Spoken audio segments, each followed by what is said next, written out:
madrugada me preguntas. En la madrugada, a ver, aclara eso, por favor. No, espérate, que termine. 3 de la mañana y te preguntó, o sea, ¿hay limeñismo en el historia del Perú? Puta madre, déjame dormir. A veces me pasa eso, pero no lo digo como reclamo, lo digo como alguien que, que es lo suficientemente freak como yo, que te mensajea en la madrugada. Oye, huevón, es cierto.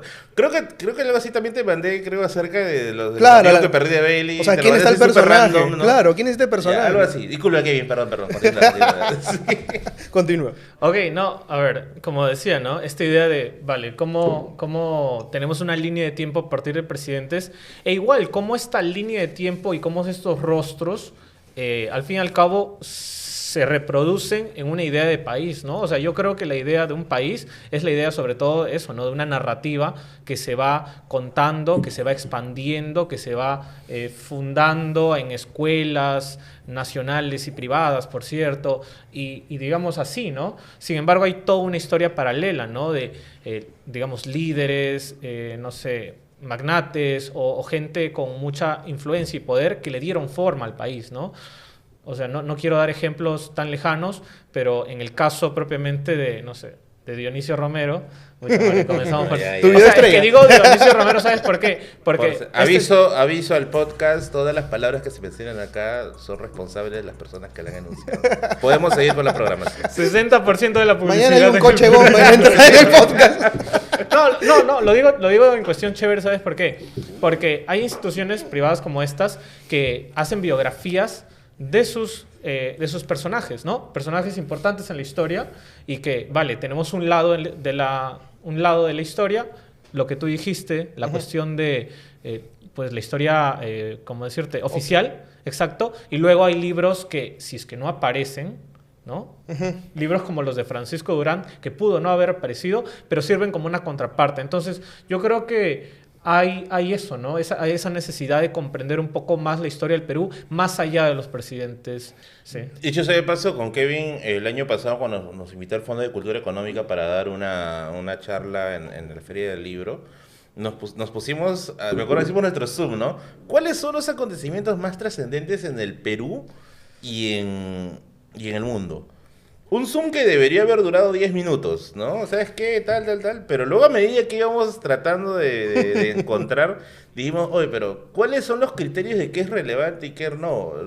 O incluso en qué momento comienza la historia del Perú, Exacto. Que nosotros tenemos unas miradas... Buen punto, ¿eh? Sí, y lo que dice, por ejemplo, Kevin, esta visión que es muy positivista, ¿no? De hacer, ¿no? Presidente 1, presidente 2, presidente 3, presidente 4, así hasta el último presidente. O sea, con ese trayecto te comes un montón de cosas que no están dentro de un marco temporal sucesivo, ¿no? Por ejemplo, sin ir muy lejos, ¿no? Hobsbawm, cuando hace este libro del siglo XX, ¿no? Él no habla del siglo XX desde 1900 hasta 1999. Él lo va comentando desde tiempos atrás, porque para él el siglo XX comienza un poco más atrás, ¿no? Entiendes el siglo XX no como una unidad cronológica, sino como una unidad que engloba acontecimientos que tienen una narrativa, en cierto modo, vinculante, ¿no? Y eso nos sirve mucho para entender la historia, porque al romper esa linealidad de tiempo, comienzas a ver que hay acontecimientos que no son uno después de otro, sino se van interrelacionando, ¿no? Por ejemplo, ¿cómo hablas de la era del guano con un solo presidente o dos presidentes? No tienes que hablar del acontecimiento en sí. Y en Historia Universal es peor. Bueno, comenzando que el término Historia Universal está mal dicho. Pero en Historia Universal, por términos pedagógicos lo vamos a usar, es peor. Porque dividir estas 4 grandes edades, ¿no? Antigua, media, moderna y contemporánea, es recontra ya anacrónico, ¿no? Hace ya una cierta cantidad de años, Duby, si no me equivoco, George Duby sacó un libro de deberíamos cortar la historia en trozos, algo así se llama el libro, en la que te habla justamente acerca de la problemática de dividir la historia por fechas o por edades, ¿no? Y eso, por ejemplo, es un tema histórico, un tema historiográfico que se debate en las comunidades internacionales del extranjero, pero acá no. Acá es como que, ¿no? Bueno, ya vendrá la solución allá, ¿no? Por ahí, ¿no? Ahora, hay errores históricos, y voy a llamar errores históricos, que se traducen también en formas de educar. Porque, por ejemplo, para mí un error tremendo de la educación peruana ha sido enfocar el curso de lenguaje desde el lado lingüístico únicamente. Hay una ausencia del lado comunicativo, por ejemplo. ¿Para qué demonios usamos el lenguaje? Exacto, yo no sé qué es un objeto directo hasta ahora. O sea, exactamente, sí. El sujeto y el predicado del verbo y demás.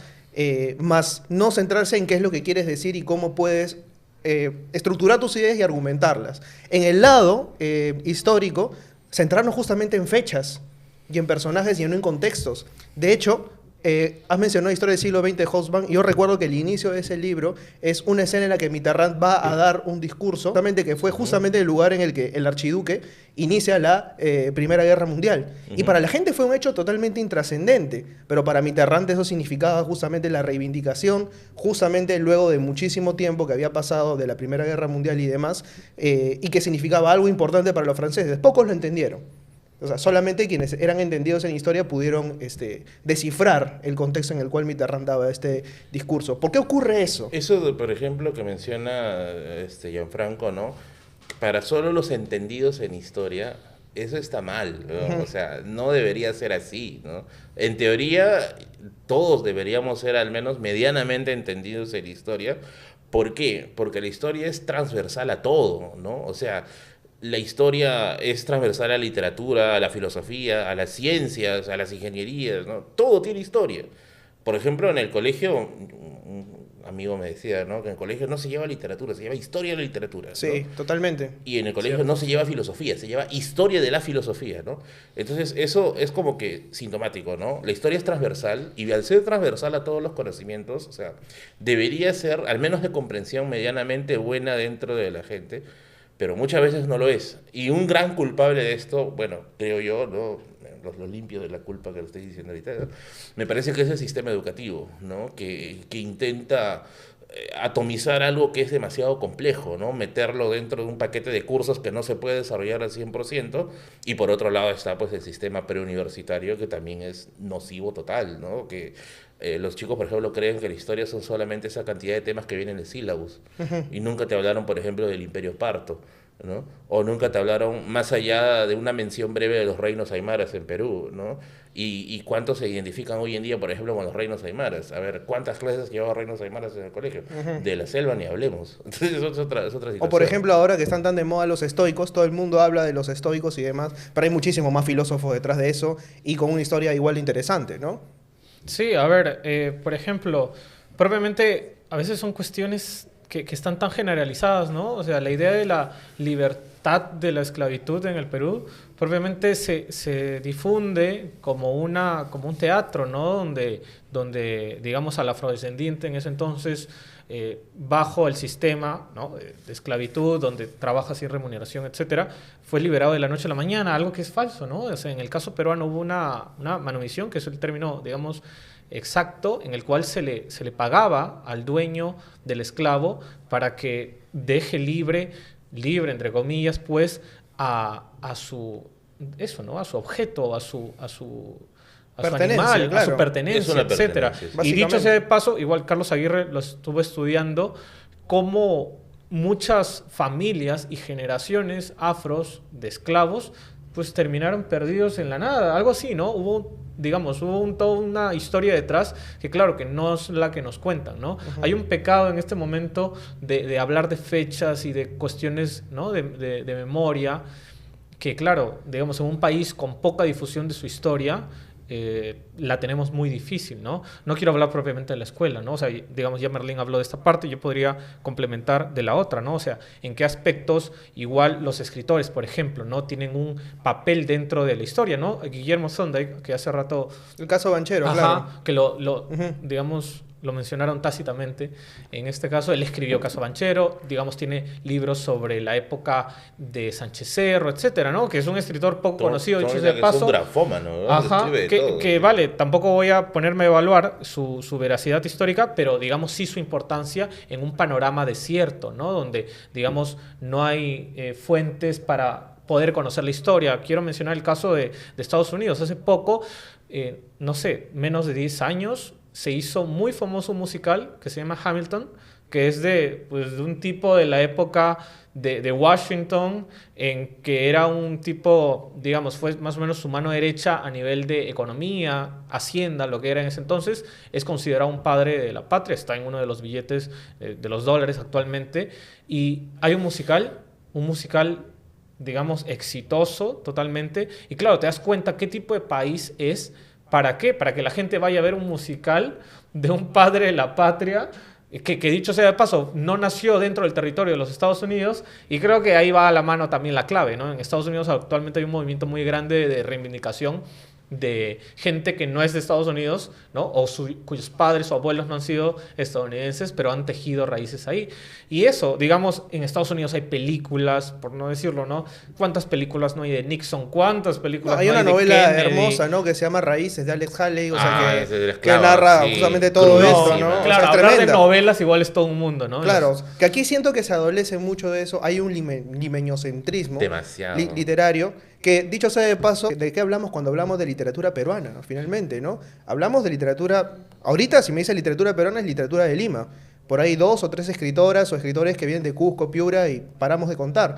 O sea, incluso eso se traslada a la escuela. O sea, yo cuando he hablado con mis estudiantes qué escritoras conocen, me dicen Clorinda Mato, o sea, a lo mucho, pero no me hablan de escritoras contemporáneas, no me hablan de Magda Portal, no me hablan de lo que se está publicando. Escritores afrodescendientes, Nicomé de Santa Cruz y paramos de contar. Entonces creo que hay una visión histórica también y crítica sobre la literatura que se va a echar raíces en los periodos de formación, y eso sí es grave, porque creo que estamos teniendo una visión bastante sesgada a propósito de lo que es literatura, lo que es historia, lo que es filosofía, y no ampliamos la mirada y nos quedamos ahí. Cuando alguien pone el dedo en la llaga en ese tipo de temas, revolucionario, No, rojo, sí. marxista, desgraciado, Mira, HDP.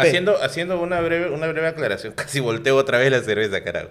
Haciendo una breve aclaración, hace unos meses yo saqué un video acerca de la rebelión de Huancané en Puno. Y yo ya sabía que me iban a decir de todo, ¿ya? Gemere rojo, no sé, partisano, ¿no? Partisano. Tú eres pata de brostito, huevón, ¿no? Y hay una parte que está en los tomos de Basadre, justamente, en la que quien pide que se evite el centralismo para evitar otra rebelión indígena de ese tipo es Manuel Pardo.